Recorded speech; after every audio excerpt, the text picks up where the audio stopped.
À 20 ans, Geneviève de Fontenay, c'était quel genre de jeune fille?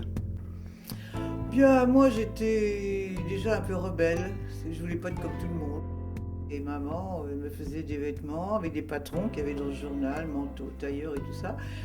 Et je mettais des chapeaux et quand j'allais à la messe, parce qu'on allait à la messe, j'étais déjà un personnage hors du commun. Et monsieur le curé, quand j'arrivais à la messe, il avait toujours un regard de dire tiens, la fille Mulman, puis c'est mon nom de famille, elle est pas comme tout le monde, quoi. Côté musique, dans les années, au début des années 50, vous écoutiez quoi quand vous étiez jeune?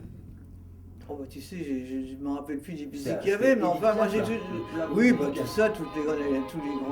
D'ailleurs, je les écoute encore maintenant, les Jean Ferrat, les Piaf, tous ces la musique française, les paroles qui ressemblent à quelque chose. C'est vrai que je suis pas très musique anglo-saxonne et nique ta mère et tout ça quoi. Et après, vous avez été mannequin chez Balenciaga? Bon, j'ai fait quelques défilés comme ça à l'époque avec les couturiers de l'époque, il y avait Lina Ricci, Schiaparelli, Jacques Fat et tout ça. Mais c'est quand je venais de rencontrer Louis de Fontenay, c'est grâce à lui que mon destin a basculé et que je me suis retrouvé dans cette histoire Miss France que je ne savais même pas que ça existait. Voilà, et ça a été une rencontre qui a marqué ma vie puisque en plus ça a été le seul amour de ma vie et auquel je suis fidèle au-delà de la mort.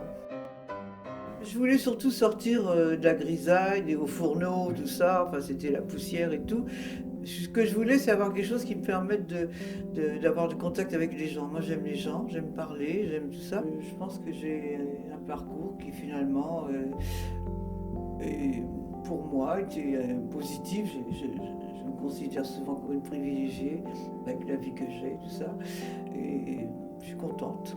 Je pensais à cette interview au moment où j'allais vous rencontrer, vous poser quelques questions, et je me disais, c'est très difficile d'interviewer Geneviève de Fontenay, parce que j'ai l'impression que tout le monde connaît Geneviève de Fontenay. Ah, je crois qu'il n'y a pas une personne dans la rue qui ne me connaît pas. Il n'y a pas une. Ils me disent ah, Geneviève, on est des fans, on vous adore, on va faire une photo, tout ça.